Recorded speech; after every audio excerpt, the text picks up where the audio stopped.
에베소서 3장 14절에서 19절까지 말씀 한 목소리로 같이 읽도록 하겠습니다.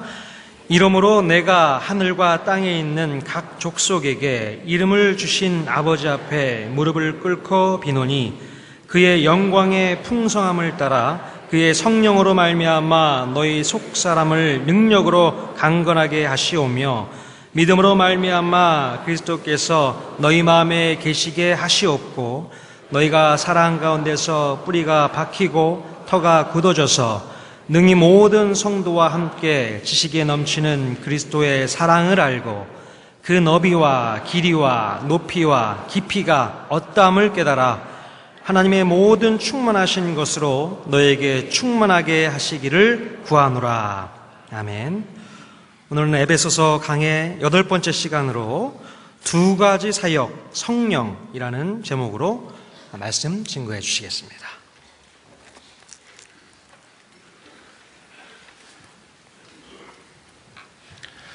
오늘 2월 첫째 주일 교회에 오신 여러분들을 환영합니다. 먼저 송병래 집사님과 유가족께서 오늘 장례 일정 다 마치시고 예배에 참석하셨는데 교회가 드리는 뜨거운 위로로 송병래 집사님 가족을 위로하고 싶습니다. 잠깐만 일어서 주시면 저희 하나님 나라의 소망을 가지시기 바랍니다. 우리 박수로 위로하시겠습니다. 네, 고맙습니다. 네, 오늘 처음 예배 참석하신 분들이 계십니다. 정양숙 사모님께서 남전도의 하지훈 형제님을 인도하셨는데 잠깐 일어서 주시면 저희 대응이 드리는 뜨거운 박수로 환영하겠습니다. 네, 감사합니다. 잘하셨습니다. 안성도 성도님께서 이름 진짜 잘 지셨네요. 안성도 성도님께서 여전도의 이수경 자매님, 베데스다의 이수경 자매님과 함께 예배드리고 계십니다. 잠깐 일어서시면 저희가 환영하겠습니다. 예, 감사합니다. 잘하셨습니다. 네. 예배 끝나고 교우 여러분들의 사랑의 교제 나눠주시고요. 이상각 안수 집사님이 지난주는 설 연휴라 쉬셨고 다시 시작이 되셨습니다. 우리 청년부의 배송이 자매님이 오셨네요. 환영합니다. 잘 오셨습니다. 네. 고맙습니다. 내년에는 설 연휴에도 계속해 주셔야 돼요.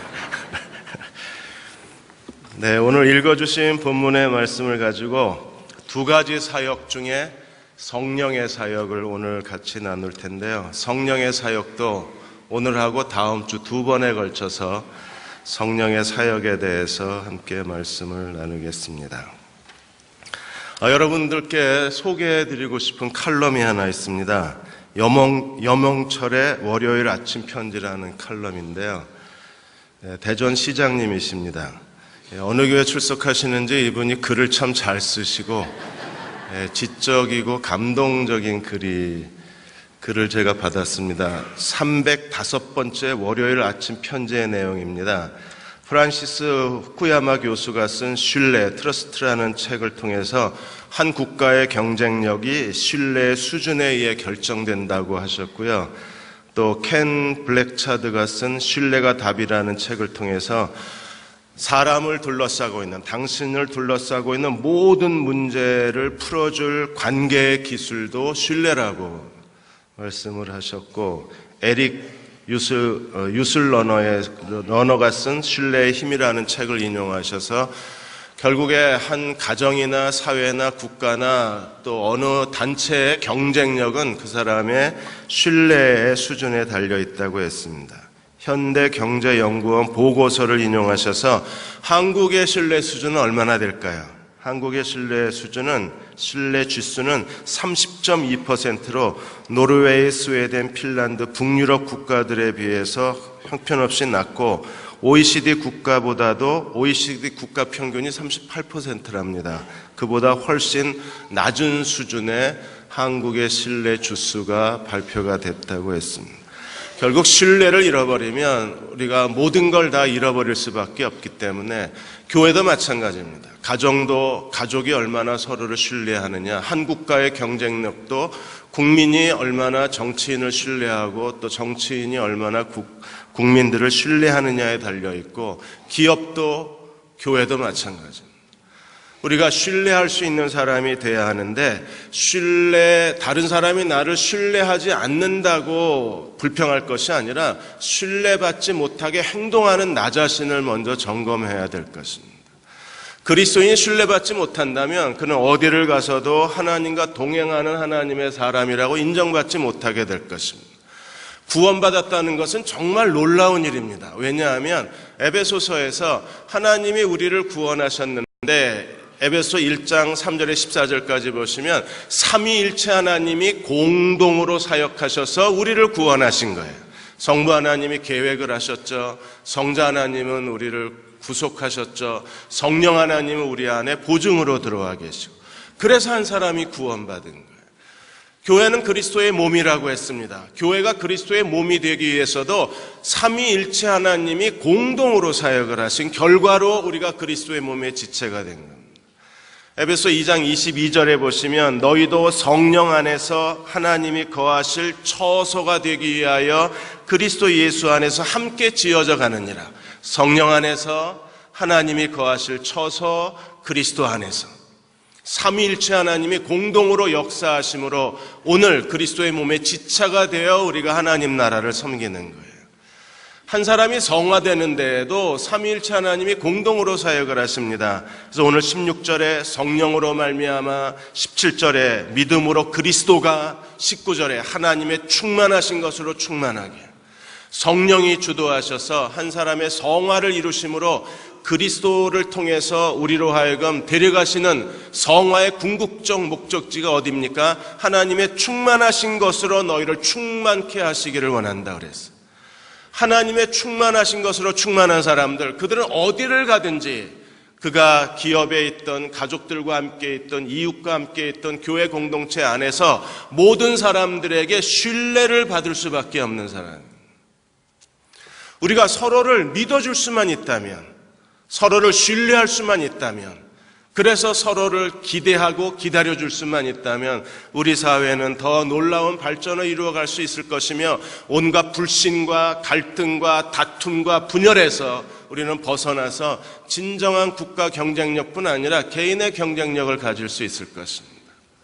성령이 어떻게 우리의 성화를 이루시는지를 오늘 함께 살펴보고, 이 성령의 성화의 사역에 자기를 맡김으로 우리는 다른 사람을 사랑할 수 있고 다른 사람들에게 신뢰를 줄 수 있는 하나님의 거룩한 종들이 되셨으면 합니다. 성령이 어떻게 우리를 거룩하게 변화시키나요? 3장 16절에 보시면 그의 영광의 풍성함을 따라 그의 성령으로 말미암아 너희 속사람을 능력으로 강건하게 하옵시고, 성령이 성화를 시작하시는데 그 성령님은 영광의 풍성함과 능력을 가지고 우리의 속사람을 강건케 하신다고 했어요. 영광의 풍성함이란 과연 뭔가? 영광의 풍성함에 대해서 신학자 링컨은 말하기를 그건 하나님의 안전성이라 그랬어요. 하나님의 완벽함입니다. 그리고 영광의 풍성함에 대해서 렌스키는 말하기를 하나님의 모든 속성, 사랑과 지혜와 지식과 은혜를 다 포함한다 그랬습니다. 하나님은 완벽하시다. 그리고 하나님은 지혜와 사랑과 은혜로 우리를 다루시는데 그 하나님의 은혜는 풍성하시다. 무슨 뜻일까요? 그것은 성령이 각 사람에게 가장 적합한, 각 사람에게 최적화된, 그 사람이 아니면 안 되는 그 사람만의 방식으로, 그 사람만의 환경을 통해서, 그 사람만의 처한 시츄에이션을 통해서 하나님이 우리를 성화시킴으로 그리스도를 닮아가게 하시고 하나님의 사랑 안에 거하게 하시고 하나님을 본받아 거룩한 자로 만드신다는 거예요. 나만의 방식으로.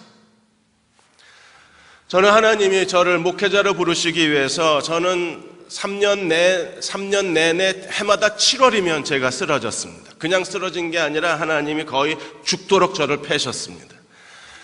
화상을 통해서, 전신 화상을 통해서 거의 죽음의 문턱까지 갔던 저를 하나님이 다시 살려내시고 제대로 치료받지 못하고 비틀거리는 저를 하나님께서 또다시 장티푸스라는 전염병을 통해서 하나님이 저를 거의 죽도록 두들겨 패셨습니다. 거의 죽은 겁니다. 40일 동안을 장티푸스 고열과 그리고 온갖 질환에 시달리면서 사람이 이 뼈에 거죽만 남았었어요. 아마 제 생에 또다시 돌아가고 싶은 아마 최저 체중일 겁니다. 혼자 일어서 앉아 있을 수도 없을 정도로 그렇게 하나님께서 저를 부르시고 그 다음에 이름도 모를 질병에 시달리면서 또 한 번 죽음의 구덩이에 제가 빠져야 했었어요. 그리고 기어 나오자마자 신학교에 갔습니다. 안 가면 진짜 죽을 것 같았어요. 여러분, 만일에 목사들이 전부 이렇게 저처럼 3번의 죽음의 위기를 겪어야 목사가 된다 그러면 오늘 이 시대에 신학교 들어갈 사람이 몇 사람이나 있을까요? 그건 저만의 방법입니다. 하나님이 다른 사람에게 저의 방법을 강요하지 않으시고 다른 사람의 방법으로 저를 부르시지 않은 거예요. 오늘 내가 당하는 모든 환경은 성령의 통제와 성령의 다스리심은 나에게 적합한 겁니다. 맞춤 제작입니다. 다른 사람은 입을 수도 없고 다른 사람은 사용할 수도 없고 다른 사람에게는 소용이 없는 거예요. 그러므로 여러분들이 오늘 성령께서 나를 성화시키시는 데에 성령이 하시는 모든 사역과 성령의 모든 은혜와 성령이 다스리심과 성령이 내게 주시는 환경은 나만의 것이라는 사실을 기억해야 합니다. 다른 사람과 비교하지 마십시오. 왜 하나님은 저렇게 저 사람을 인도하시고 나는 왜 이렇게 하나? 그것이 나에게 가장 최적의 환경이기 때문에 그래요. 나를 다스리시는 성령의 그 은혜는 내게 적합하고 가장 완전하고 가장 안전하고 가장 지혜가 풍성한 결과로 하나님이 그렇게 나를 하나님 앞에 세워놓으시는 거예요. 이동훈 목사님이 용인에 있는 한 농촌교회에 전도사 시절에 부흥회를 가셨습니다. 전도사가 부흥 강사로 부름을 받았으니까 얼마나 감격스럽겠습니까? 그런데 부흥회 첫날부터 비가 억수같이 쏟아지기 시작한 거예요.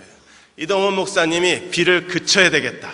믿음을 보여줘야 되겠다. 그래서 교인들한테 자, 부흥회 동안에 비가 오지 않기를 위해서 기도합시다. 그리고 통성 기도를 시켰는데 통성으로 기도하자 비가 더 억수같이 쏟아졌습니다.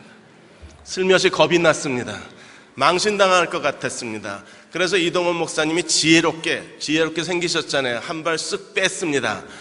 부흥회에 적합한 날씨를 주관하여 주옵소서. 비는 더 계속 내리기 시작했습니다. 그래서 실망이 됐습니다. 아, 부흥회 첫날부터 왜 이렇게 비가 오나. 비가 오기 때문에 다 분위기가 가라앉아 있었습니다. 그런데 비가 오면 안 되는 줄 알고 있었는데 비가 옴으로 오히려 하나님께서 그 부흥회를 축복하셨는데 그 당시가 농번기였었어요. 모든 사람이 다 논에서 해가 지도록 일을 하고 있었습니다. 그런데 갑자기 비가 쏟아지기를 계속 쏟아지니까 에이 그만두자 이러고 다 포기하고 교회로 오기를 시작한 겁니다. 설교가 시작될 무렵에 사람들이 꾸역꾸역 들어오기 시작했어요. 우린 고정관념에 비가 오면 안 돼. 그래야 은혜로라는 생각을 합니다. 그러나 하나님은요. 비가 와야 돼. 그래야 은혜로워. 하나님의 섭리를 우리가 스스로 조정하거나 우리가 스스로 만들어낼 수는 없는 거예요. 비가 와도 하나님께서 적합한 은혜를 주시는 분이시기 때문입니다. 그러므로 여러분 안에 성령이 계신 걸 믿으십니까? 그 성령이 영광의 풍성함을 따라 하나님의 두나미스, 그분의 전능하신 능력을 따라서 오늘 내게 가장 적합한 방법으로 나를 성화시키시고 그리스도에게로 나를 데려가고 계신 하나님이심을 믿으십시오. 그 성령이 우리 안에 일으키시는 하나님의 은혜의 방식이 무엇입니까? 오늘 16절에 그의 성령으로 말미암아 너의 속사람을 능력으로 강건하게 하옵시고. 참된 그리스도의 제자의 자아상은 뭔가요? 능력으로 속사람이 강건해진 사람입니다. 거룩한 사람은요, 속사람이 능력으로 강건해진 사람입니다. 내가 너희를 사랑한 것 같이 너희도 서로 사랑하는 자가 되라. 진정으로 하나님의 사랑을 가지고 다른 사람을 사랑할 수 있는 사람은 어떤 사람입니까? 속사람의 강건함을 가진 사람입니다. 모든 사람들에게 신뢰를 줄 수 있을 뿐 아니라 신뢰를 받는 사람은 어떤 사람입니까? 속사람이 강건한 사람입니다. 여러분, 속사람 그러면 당연히 모두 있을까요? 겉사람도 있습니다. 그래서 우리는 거듭난 그리스도인이기 때문에 부모로부터 한번 태어나고 사람의 자식으로 태어나고 또 하나님께로부터 한 번 더 태어난 거듭난 사람이기 때문에 당연히 두 번 태어났으니까 자아가 두 개예요. 부모로부터 받은 자아를 겉사람이라고 합니다. 이 겉사람의 자아 중심에 누가 있어요? 내가 있어요. 나. 타락한 나. 그리고 하나님의 자녀가 되어서 거듭난 속사람의 중심의 자아는 누구십니까? 그리스도이십니다. 그래서 나와 그리스도 이중 자아가 우리 안에 같이 살고 있는 거예요. 그런데 우리가 두 주인을 모시고 살 수는 없잖아요. 만일에 우리가 겉사람, 나 중심으로 살아가면 어떤 사람이 될까요? 그 사람은요, 타락한 인간의 자아가 그대로 다 표출되는 겁니다. 교만하고 이기적이고 자기밖에 알지 못하고 디모데후서 3장 1절에서 5절까지 있는 것처럼 하나님보다 돈을 더 사랑하고 하나님보다 쾌락을 더 사랑하고 하나님보다 세상적인 것들을 더 사랑하고 원통함을 풀지 아니하고 무정하고 부모를 거역하고 이러한 옛사람의 자아를 가지고 겉사람의 자아를 가지고 사는 사람들은 철저하게 이기적이고 교만하고 자기밖에 모르고 돈과 쾌락을 추구하는 사람이기 때문에 우리는요, 그 사람에게서 그리스도인의 인간적인 매력을 느낄 수가 없는 거예요. 그들은 자기가 다른 사람보다 더 많은 걸 얻을 수만 있다면 수단 방법을 가리지 않습니다. 여러분, 지난번에 한국농어촌공사에서 고위공직자의 승진 비리가 있었습니다. 무려 32명이 연관이 됐어요. 고위공직자 승진 시험을 만드는 그 단체가 한국생산성본부라는 곳입니다. 한국생산성본부에서 고위공직자 승진 시험 문제를 만드는데 이 시험지가 유출이 된 거예요. 한국농어촌공사에 있는 사람이 수천만 원을 주고 이 빼돌린 시험지를 구입을 한 겁니다. 그러니까 32명이 이 시험지를 구입을 했어요. 그들은 이미 답을 알고 공무원 승진 시험을 치른 겁니다. 나중에 이 사실이 발각이 나서 32명이 전부 승진이 취소됐을 뿐 아니라 징계를 받고 일부 사람들은 사표를 써야 했었어요. 왜 이럽니까? 한국 사회의 고위 공직자라는 사람들이 왜 이런 일을 저지르나요? 서울대학의 곽금주 심리학 교수가 말하기를 한국 사회 자체가 경쟁 구도이기 때문에 1등이 아니면 아무도 알아주질 않기 때문에 그래서 다른 사람보다 더 빨리 승진하고 다른 사람보다 더 많이 가질 수만 있다면 어떤 범죄라도 그들은 스스로 그 경쟁에 이기기 위해서 범죄를 저지르는 것을 두려워하지 않는다 그랬어요. 부끄러워하지 않는다 그랬어요. 엘리트 집단일수록 더 강합니다. 그들은 다른 사람보다 더 많은 것을 갖기 위해서 이 자신의 성공의 욕구를 채우기 위해서 이런 범죄도 이런 비리도 이런 도덕적 타락도 서슴지 않는다 그랬어요. 왜 그렇습니까? 이게 겉사람의 자아이기 때문에 그래요. 그러므로 오늘 우리는요, 이 겉사람을 벗어버리고 어떤 사람이 돼야 되나요? 날마다 그리스도를 닮아가고 그리스도를 본받고 그리스도의 형상이 우리 안에 새겨지고 우리의 인격과 삶에 그리스도의 향기가 드러나고 내가 너희를 사랑한 것 같이 너희도 서로 사랑하라. 사랑을 실천하는 사람이 돼야 합니다. 그래야 그리스도의 몸이 세워지는 거예요. 하나님께서 우리를 그리스도의 몸의 지체로 만들어 놓으시고 우리 보러 서로 사랑하라고 그럽니다. 여러분, 내가 왜 널 사랑해야 되는데요?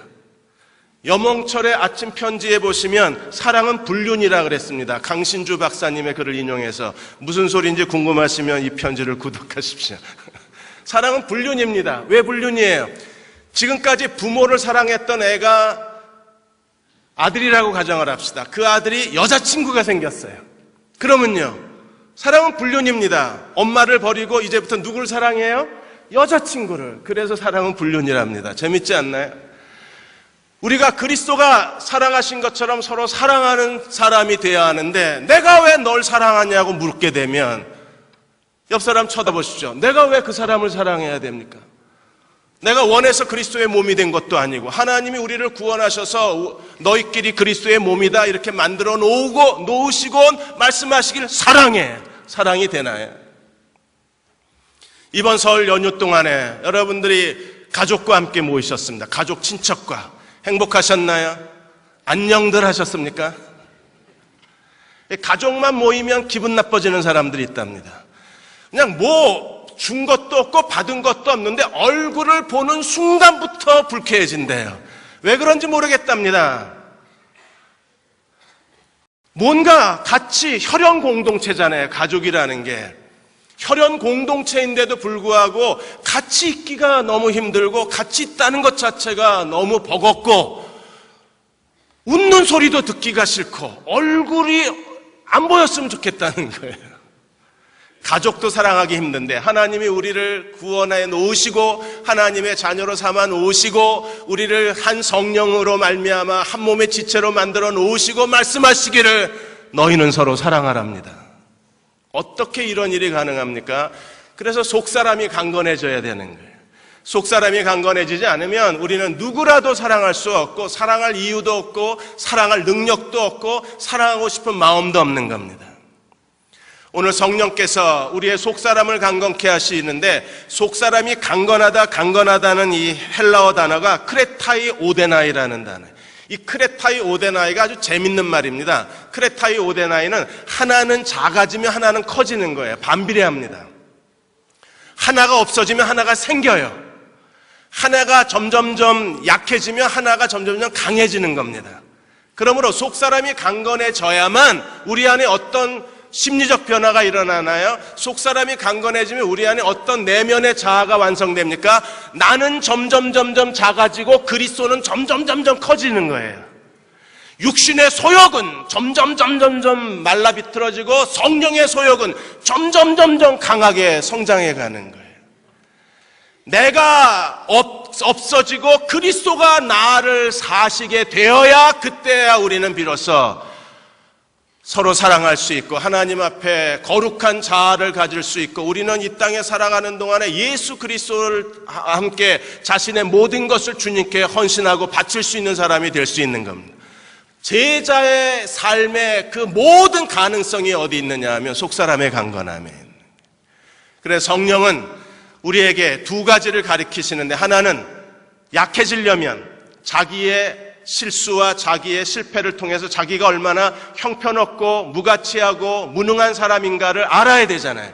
그래서 나의 무능을 가르치시는 게 성령의 한쪽 사역이에요. 그 다음에 성령은 또 한쪽으로 그리스도가 얼마나 크고 영광스러우시고 거룩하고 위대하신 분이신가를 보여주십니다. 한쪽 눈으로는 나의 무능을 보고 한쪽 눈으로는 그리스도의 영광을 봐야 돼요. 그래야 어떤 변화가 일어나요? 나는 점점 작아지고 그리스도는 내 안에서 점점 커지는 거예요.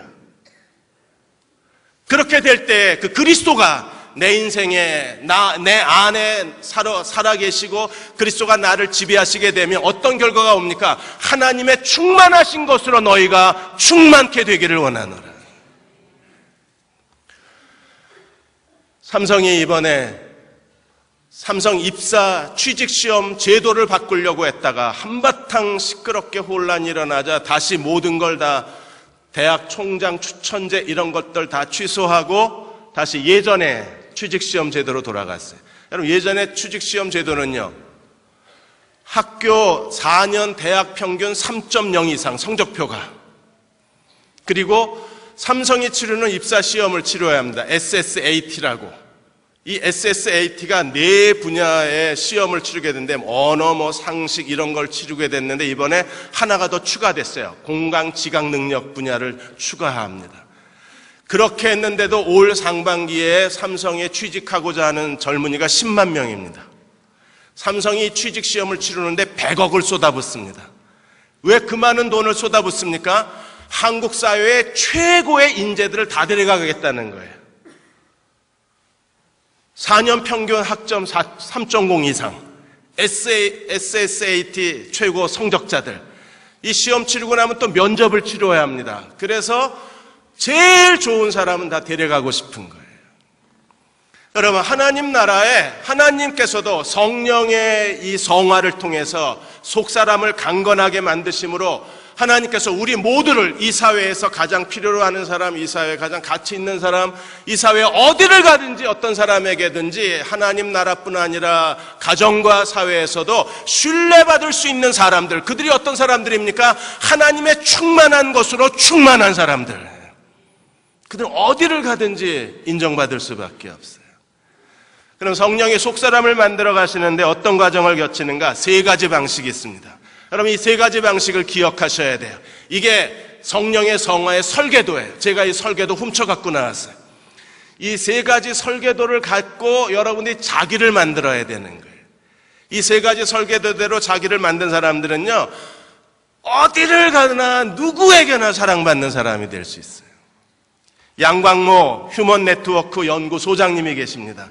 이 양광모 소장님이 가는 데마다 강의하실 때 항상 주문처럼 반복하는 게 있습니다. 나소, 너소, 우소. 강의 들으신 분 계시죠? 대전에도 가끔 오신다 그러던데. 나소, 너소, 우소. 이것만 알면 그 사람이요, 모든 인간관계 속에서 좋은 인간관계를 만들어낼 수 있는 인맥의 최고의 비결이 나소, 너소, 우소. 벌써 머리 좋으신 분들은 찾아냈습니다. 나도 소중하고 너도 소중하고 우리는 소중하다. 이것만 인정하면 어디를 가나 인정받는다 그랬어요. 예, 내가 소중한 것처럼 너도 소중하고 우리도 소중한다는 걸 알면요, 그 사람이 어디를 가나 좋은 인맥을 만들어낼 수밖에 없잖아요. 그러니까 성령이 세 가지 방식을 통해서 나소, 너소, 우소, 그걸 연출해낼 수 있는 뛰어난 인격의 사람으로 만들어내실 수 있는 거예요. 그 첫째가 은혜의 방식입니다. 은혜의 방식은요, 하나님의 거룩한 그 구원의 빛, 그리스도의 십자가의 은혜, 십자가의 사랑, 그 놀라우신 용서를 체험하는 거예요.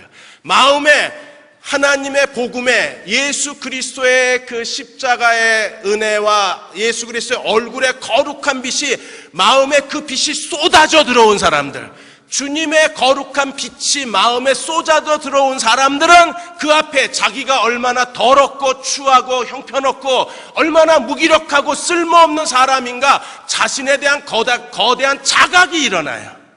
아, 내가 정말 더러운 인간이었구나, 내가 정말 쓸모없는 이 인간이었구나 하는 사실을 깨닫습니다. 이사야도 그랬어요. 이사야 6장 5절에 보면 이사야가 선지자로 부름을 받기 전에 그가 환상을 봅니다. 하나님의 거룩한 보좌의 환상을 보고 그 영광의 빛을 보고 이사야가 이렇게 하나님 앞에 부르짖었습니다. 화로다 나여 망하게 되었도다. 내가 입술이 부정한 사람이요 입술이 부정한 백성 가운데 거주하면서 만군의 여호와이신 왕을 배웠습니다. 눈을 열어서 하나님의 영광을 보는 순간에 이사야는요, 누가 가르쳐주지 않았는데도 그는 뭐라고 지금 소리 지르고 있어요? 자신에 대해서 뭐라고 절규하고 있습니까? 화로다 나여 망하게 되었다 그랬어요. 거룩한 빛 가운데에서 하나님의 은혜에 무릎 꿇은 사람들은요, 겸손하지 말라 그래도 겸손해요. 왜? 자기의 무가치함을 두 눈 뜨고 봤으니까. 자신의 무가치함을 깨닫는 사람들은요, 사람들의 칭찬에 우쭐거리지 않고 사람들의 비난에 좌절하지 않습니다. 다윗과 사울이 그 겸손이 무엇인가를 우리들에게 보여주잖아요. 다윗이 골리앗을 돌멩이로 물맷돌로 죽인 다음에 이스라엘 여자들이 노래를 지어 불렀습니다. 카라가 노래를 만들어 부르기를 사울이 죽인 자는 천천히요 다윗이 죽인 자는 만만히로다. 이게 계속 매주 탑10에 뽑히고 매주 1위를 하는 거예요. 자, 이 노래소리를 듣고서 어떤 반응이 일어났습니까? 다윗은요, 아무 변화가 없어요. 왜요? 노래를 싫어하나요? 카라를 싫어하나요? 소녀시대만 좋아하나요? 왜 아무 반응이 없습니까? 자기가 한 게 아니기 때문에. 다윗이 한 게 아니라 하나님이 다윗을 통해서 하신 일이기 때문에 사람들의 칭찬에 우쭐거릴 필요가 없는 겁니다. 근데 사울은요, 다윗은 만만, 나는 천천, 야! 음악 중심 폐쇄! MBC 폐쇄! SBS 폐쇄! 음악 중심 PD 다 날아가고. 왜 그래요? 열등감이에요. 뭐 때문에 그래요? 교만 때문에 그런 거예요. 아직 자기를 비우질 못한 겁니다. 그래서 다윗 자신을 천천이라고 부른다는 현실에 대해서 다윗에 대해서 분노하고 다윗을 증오하고 다윗을 죽이려고 쫓아다니고 결국 다윗을 죽이려고 쫓아다니다가 자기 인생을 빈껍데기로 만들어버리잖아요. 왜 이런 일이 일어납니까? 아직 성령이 보여주시는 하나님의 은혜를 우리가 충분히 보지 못해서 그런 거예요. 여러분, 성령께서 그리스도의 영광을 아는 빛을, 거룩한 빛을 우리 마음에 비춰주시기를 우리가 간구해야 합니다. 전심을 다해서 하나님 앞에 무릎 꿇고 기도해야 합니다.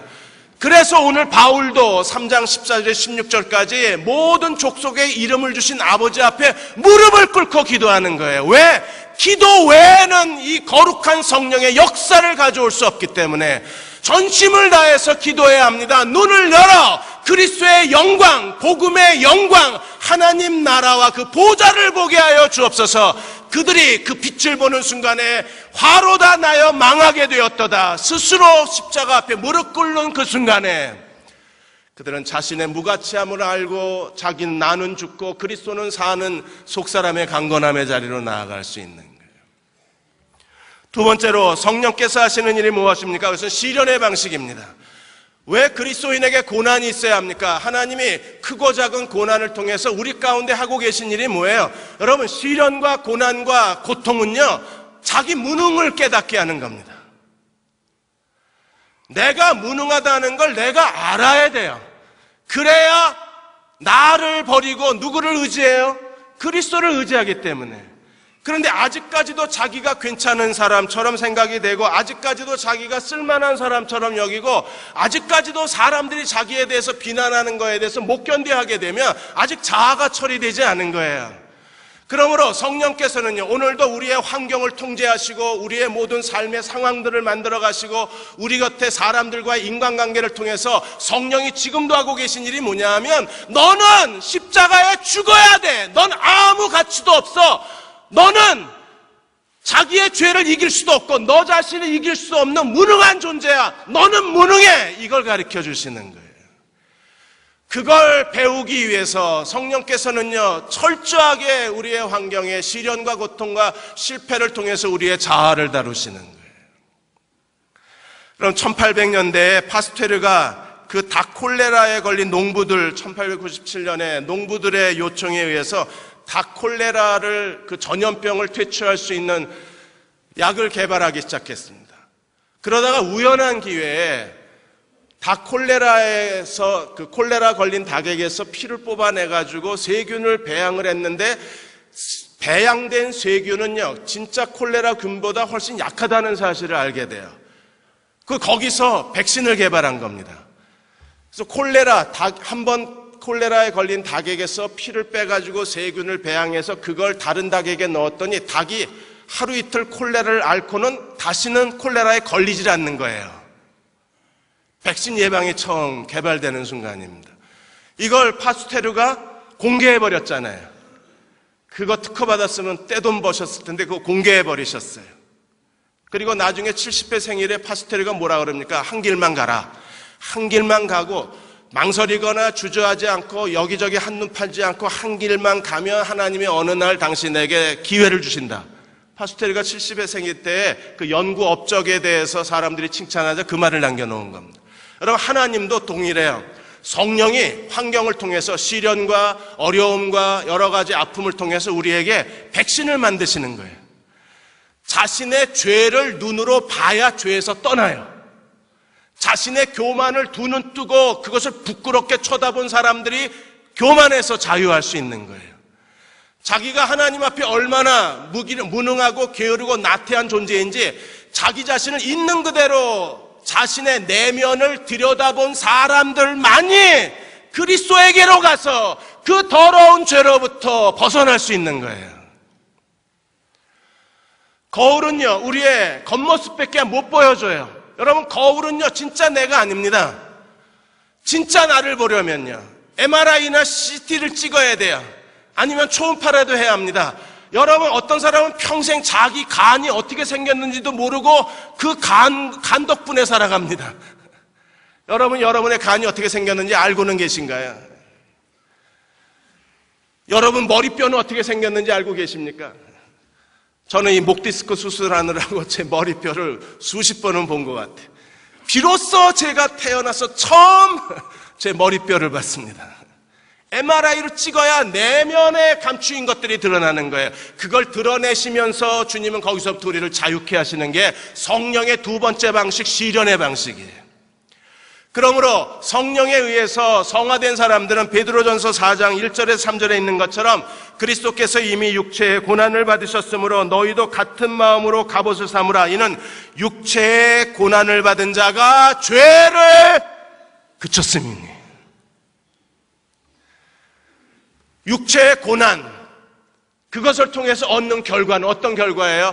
육체의 고난, 시련, 아픔, 눈물, 갈등과 오랜 기도가 응답되지 않는 삶의 절망, 그 지독한 절망, 내 인생 혹시 이러다가 끝나는 건 아닐까 하는 불안감, 내가 이렇게 살아서 어떻게 내 인생을 책임져야 하나, 삶에 대한 좌절, 그런 걸 통해서 하나님이 우리에게 가져오시는 성령의 성화는 어떤 것입니까? 속사람이 강건해지면 어떤 일이 와요? 죄를 그쳤음이니. 죄가 멈추는 겁니다. 죄로부터 우리가 자유로움을 얻습니다. 그럼 우리는 어떻게 사는 자가 되나요? 다시는 그 후로는 다시 사람의 정력을 좇지 않고 하나님의 뜻을 따라 육체의 남은 때를 살게 하려 합니다. 예, 저는 그렇게 살고 싶습니다. 단 몇 년을 살아도 하나님 성령께서 나를 고난 가운데, 시련 가운데, 역경 가운데 하나님이 나를 훈련하시고 단련하셔서 죄가 멈추고 단 며칠, 몇 달, 몇 년을 살아도 육체의 내 인생의 남은 시간을 하나님의 뜻을 따라 살고 싶은 거예요. 여러분도 그렇게 살기 원하십니까? 하루를 살아도 부끄럽지 않게, 몇 시간을 살아도 내가 나 자신에게 진실하게, 하나님께 부끄럽지 않고 자신에게 부끄럽지 않는 삶을 살고 싶은 겁니다. 누가 그렇게 살 수 있나요? 죄가 멈춘 사람들은, 그들은요, 하나님의 뜻을 따라 남은 생애를 살 수 있는 사람들입니다. 그 결과를, 이 거룩한 결과를 가져오는 게 뭐라고요? 육체의 고난이라 그랬어요. 하나님이 여러분에게 크고 작은 어려움을 주셨을 때 왜 내 인생이 자꾸 이렇게 지루하게 전개가 되나? 도대체 내 인생 어떻게 버텨내라고 하나님 왜 나한테 이러십니까? 라고 발악하지 말고, 왜 하나님 나에게 이렇게 하십니까? 하나님께 불평하지 말고 우리가 그 성령의 인도하심에 복종하고 남은 생애를 주님께 맡긴다면 주님은 내 인생에 내가 기대했던 것보다 더 놀라운 하나님의 충만한 것으로 충만케 채워주시는 하나님의 축복을 우리에게 더하여 주실 것입니다. 존 플래처라는 탐험가가 있습니다. 이 사람이 탐험을 좋아하고 부잣집 아들입니다. 재산도 많이 있습니다. 그러다가 어느 날 브라질에 대규모 금이 숨겨져 있다는 보물지도 한 장을 손에 넣게 돼요. 그래서 어떻게 여기를 갈 수 있을까 고민을 하다가 스웨덴에서 그가 배 선장 한 사람을 만나서 두 사람이 의기투합해가지고 브라질로 가자. 그래서 모든 계획을 세우고 자금을 다 모으고 선원들을 다 모으고 모든 준비가 끝났습니다. 이제 며칠 뒤면 출항을 합니다. 존 플래처는요, 흥분돼 있었어요. 금 없어도 괜찮아. 왜냐하면 미지의 땅으로 간다는 것 자체가 그에게는 흥분이었기 때문에. 그런데 매일 아침마다 티를 따라주는 하인이 그날 티를 갖고 들어오다가 그만 발밑에 뭐가 걸려서 넘어지면서 이 존 플래처 허벅지에다 뜨거운 물을 쏟아부었어요. 화상을 크게 입었습니다. 출항날이 됐는데 존 플래처는 따라갈 수가 없었어요. 그는 너무 절망했습니다. 마치 모든 걸 잃어버린 사람처럼 방구석에 웅크리고 있었어요. 그리고 자기 인생의 또 다른 새로운 계획을 찾지를 못하고 있었습니다. 몇 달이 지났는데 한 배가 이 스웨덴 항구로 들어왔는데 이 배에서 전달된 소식은 그의 마음을 절망케 했어요. 그것은 존 플래처가 타기로 예정되어 있던 그 배가 갑자기 심한 폭풍을 만나서 바다 한가운데 실종이 됐는데 한 사람도 살아있는 선원이 없다는 얘기였어요. 존 플래처가 그날 무릎을 꿇습니다. 누군가가 자기 인생을 조종하고 있다는 사실을 알게 돼요. 그리고 그가 존 웨슬레를 찾아갑니다. 감리교를 창시한 웨슬레를 찾아가서 거기서 자기가 일어났던 일을 고백하고, 그리고 자기 목숨을 구원해 주신 하나님, 왜 나를 살려주시는지 하나님의 뜻을 알고 싶다고 말해요. 회심하고 그가 훈련받고 웨슬레의 동역자가 됩니다. 그리고 브라질보다 더 미지의 땅으로 다니면서 그는 복음을 전하고 수많은 그리스도의 일꾼을 세우는 영적 탐험가로 자신의 남은 생애를 하나님께 드렸어요. 잔 플래처의 일기, 그의 전기의 마지막에 그가 이렇게 말합니다. 날마다 나의 구세주께서 나의 삶에 대해서 최고의 뜻이 있는 곳으로 나의 발걸음을 인도하고 계신 것을 믿으라. 날마다 내 인생의 최고의 뜻을 위해서 주님께서, 나의 구세주께서 내 발걸음을 매일 인도하고 계신 것을 믿어라. 그리고 매일 나의 발걸음 인도해 주시기를 구하라. 그가 결국에 순종하고 복종하고 그를 따른다면 주님은 가장 큰 축복과 내 인생의 가장 큰 영광의 자리로 나를 데려다 주실 것이라고 썼어요. 그리고 그 자신이 먼저 그렇게 살았습니다.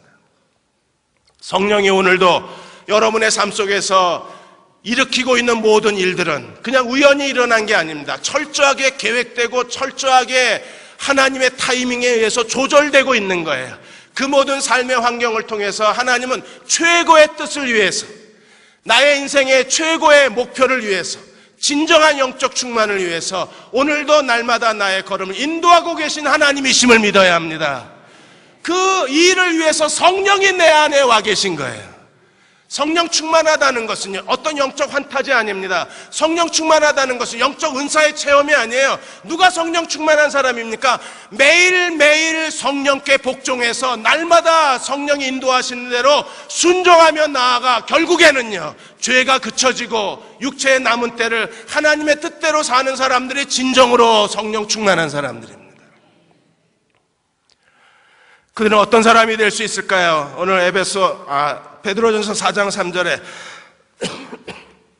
어떤 사람이 될 수 있다고 했습니까? 너희가 음란과 정력과 술취함과 방탕과 향락과 무법한 우상숭배를 이방인의 뜻을 따라 행한 것이 지나간 때가 족하도다. 우리는 여기서 완전히 벗어나는 거예요. 이렇게 설교하다 힘들면 지휘자님이 부럽습니다. 지휘자님은 손만 이러면 소리가 다 나오잖아요. 저도 이럴 때 손만 이러면 여기서 설교가 누가 계속 해주면 참 좋을 것 같아. 왜 아멘이요 거기서. 자, 세 번째 방식은 뭐예요? 이것만 하겠습니다. 세 번째 방식은 섭리의 방식입니다. 여러분, 섭리의 방식이라는 것은요, 한쪽으로는 나의 실패를 보여주고 한쪽으로는 그리스도의 능력을 보여줌으로 우리로 하여금 하나님의 부르심에 순종하게 하는 거예요. 누가복음 5장의 베드로가 대표적인 예입니다. 베드로가 게네사렛 호숫가에서 밤새도록 그물을 던졌는데 고기 한 마리 잡지 못했습니다. 그건 뭘 상징합니까? 베드로의 무능입니다. 그는요, 모든 걸 포기하고 그물을 씻고 이제 집에 돌아갈 준비를 하고 있었는데 어떤 일이 벌어졌어요? 주님이 찾아오시고 하필이면 베드로의 배를 빌려달라고 그러시고 그 배를 강대상 삼아서 하나님 말씀을 전하시고 베드로는 집에도 못 가고 꼼짝없이 앉아서, 왜? 예수님이 배 갖고 도망갈까 봐 꼼짝없이 앉아서 설교를 들어야 했습니다. 설교가 끝난 다음에 주님 말씀하시기를 깊은 데로 내려가 그물을 던져라. 베드로가 솔직하게 고백합니다. 내가 밤새도록 그물을 던졌지만 얻은 것이 한 마리도 없지만은 내가 말씀에 의지하여 그물을 내리리다 한즉 얼마나 잡혔어요? 그물이 찢어질 정도로. 찢어질 정도가 어느 정도예요? 2배가 거의 잠길 정도로. 아마 베드로 생애 처음이자 마지막으로 그렇게 많이 잡았을 거예요. 여러분, 한쪽에서는 베드로의 무능을 보여주시고 한쪽에서는 그리스도의 능력을 보여주시고, 이 두 가지를 동시에 보는 순간에 주님이 베드로에게 뭐라고 말씀하셨어요? 내가 이제부터 사람 낚는 어부가 되리라. 모든 걸 버려두고 그들이 예수를 쫓아갈 수 있었던 그 순종은 어디서 와요? 능력을 받으니까 오는 거예요. 오늘 우리도 봐야 합니다. 자신의 무능만 보고 살면 사람이 무기력해져요. 근데 동시에 뭘 봐야 돼요?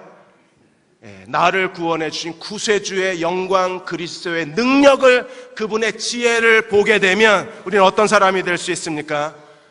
비로소 이 시대에서 속사람이 강건한 사람이 되어서 날마다 내가 사는 것이 그리스도라고 고백할 수 있는 사람이 될 수 있는 거예요. 사랑하는 여러분, 성령이 오늘도 여러분의 삶을 통제하고 계세요. 그분이 우리를 죄짓게 만든다는 게 아닙니다. 내가 죄를 짓고 실수를 하더라도 그게 내 인생에 상처로 남거나 해로운 자국으로 남는 게 아니라 협력해서 선을 이루게 하심으로 우리로 하여금 그리스도의 십자가에 무릎 꿇게 만드시는 거예요. 믿음이 중요한 겁니다. 그리스도를 믿는 믿음. 그러므로 그 사람은요, 이제 자기를 더 이상 의지하지 않고 누구를 따라 살아요? 그리스도를 따라 살 수가 있는 거예요. 존경하는 설교자 패터슨 목사가 피튼 대학에서 그분이 신학을 하고 있었을 때 학자금도 없죠. 먹을 것도 없죠.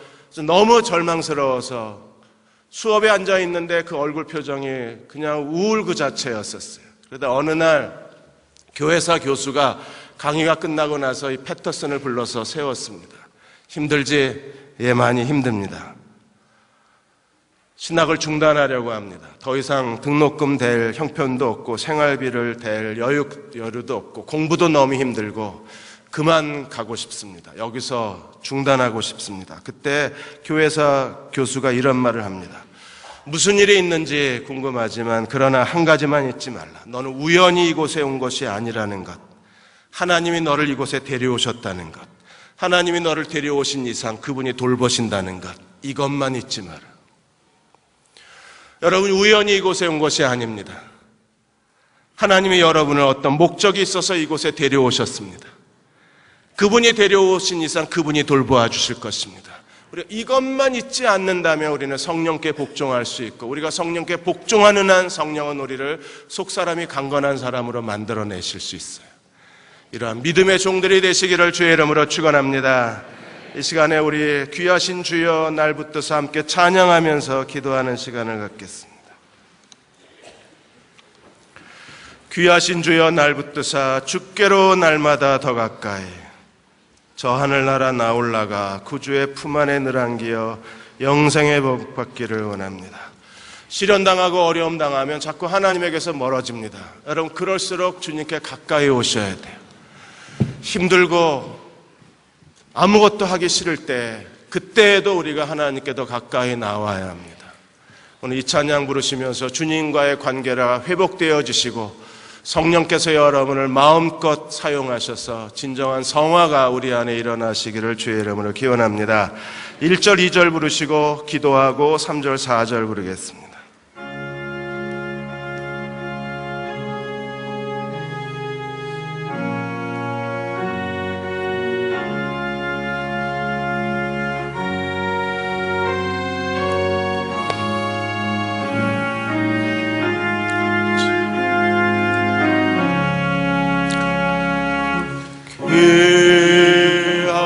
귀하신 주여 날 붙드사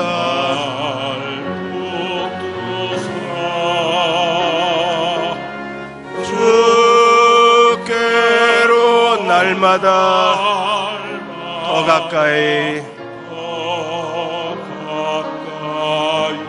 저 하늘나라 나 올라가 하늘나라 나 올라가 구주의 품 안에 늘 안기어 품 안에 늘 안기어 영생의 복 받기 영생의 복 받기 원합니다. 봉헌할 물건 나 없어도 봉헌할 물건 나 없어도 날마다 주께로 날마다 주께로 더 가까이 내 죄를 주께 다고하니 내 죄를 주께 다고하니 주님의 보혈로 주님의 보혈 날 씻으사 날 눈보다 더이게 하옵소서. 눈보다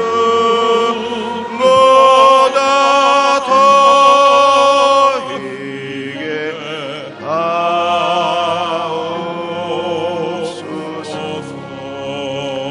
사랑하는 여러분, 하나님이 여러분을 사랑하고 계십니다. 우리의 구세주 되신 주님이 성령을 통해서 날마다 우리의 삶을 인도하고 계시고, 그분은 내 삶의 최고의 자리로 최고의 뜻을 위하여 오늘도 나와 동행하고 계십니다. 하나님을 믿으십시오. 그분의 사랑을 의지하십시오. 우리가 여기까지 온 것은 우연이 아닙니다. 하나님의 목적이 있었습니다. 나를 데려가실 곳이 있습니다. 거기까지 우리는 순종하고 가야 합니다. 그날까지 주님이 우리의 필요한 것을 채워주실 것입니다. 도와주십시오. 하나님, 성령께 복종하게 하여 주옵소서. 날마다 주님의 인도하심에 순종하게 하여 주옵소서. 그 주님을 신뢰하고 따라가게 하여 주옵소서. 우리 한 1분간 통성으로 기도하겠습니다. 아버지 하나님, 저희들에게 믿음을 더하여 주시기 원합니다. 날마다 내 삶 속에, 내 안에서 내 삶을 주관하시고 인도하시는 하나님이심을 제가 믿습니다. 성령께 나를 의탁합니다. 나를 주관해 주시고, 나를 변화시켜 주시고, 나를 가르쳐 주시고, 내 안에 주의 선하신 것들을 이루어 주시옵소서. 주님, 이대로 무기력하게 살고 싶지 않습니다. 이렇게 내 인생이 끝나는 거 원치 않습니다. 하나님께 쓰임받고 싶습니다. 새로운 도전을 갖고 싶습니다. 하나님의 영광에 그르시고 싶습니다. 주여, 나를 주님 앞에 견고히 세워 주시옵소서. 하나님, 우리를 축복하여 주시옵소서. 여호와의 복이 함께하여 주옵시고, 하나님의 은혜의 햇살이 우리 가운데 비춰지게 도와주시옵소서. 역사해 주시옵소서. 자, 다 일어나셔서 간악한 막이 날 깨어도 간악한 막이 날 깨어도 주 예수 앞으로 더 가까이.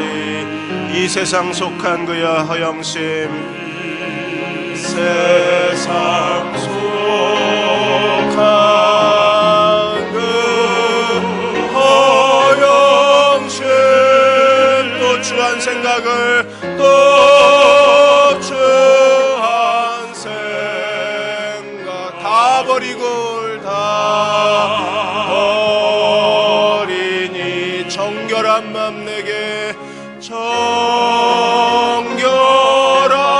맘 내게 늘 주소서. 이 세상 내가 살 동안에, 이 세상 내가 살 동안에 주께로 날마다, 주께로 날마다 더 가까이. 저 배는 저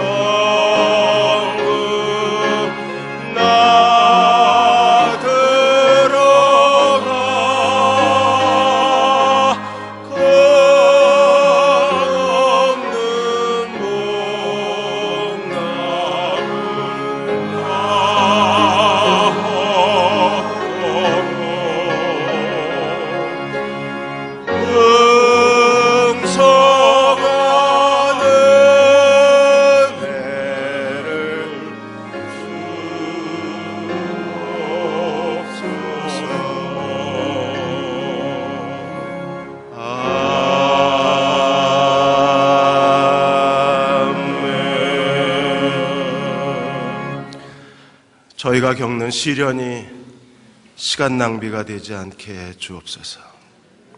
두렵습니다, 주님. 크고 작은 어려움과 시련과 고통과 절망과 아픔과 상처가 우리의 거룩을 만들어내게 해주시고 하나님의 뜻을 만들어내게 해주시고 하나님의 소명으로 가는 징검다리가 되게 하여 주옵소서. 대흥교회의 아픔도 성장의 하나님의 은혜의 다리가 되게 해주시고 그동안에 우리가 겪어야 했던 많은 상처와 아픔들도 서로를 성장시키는 성령의 거룩한 손길이게 해 주옵소서. 성령이 우리 안에서 어떤 일을 하시는지 우리가 보았습니다. 성령의 사역에 우리 자신을 겸손히 의탁합니다. 나를 훈련하시고 나를 거룩한 자로 세워 주옵소서. 지금 우리를 죄에서 구원하신 우리 주 예수 그리스도의 은혜와 하나님 아버지의 무한하신 사랑하심과 성령의 인도하시고 위로하시며 도우시는 은혜가 오늘 2월의 첫 주일 3부 예배 드리고 돌아가는 모든 교우와 가정과 자녀들, 기도하는 모든 일들, 인내로 견뎌내는 모든 십자가, 그리고 하나님 앞에 계획한 모든 일들 위에, 그리고 이 땅의 모든 교회 위에 지금부터 영원히 함께 하시기를 간절히 축원하옵나이다. 아멘.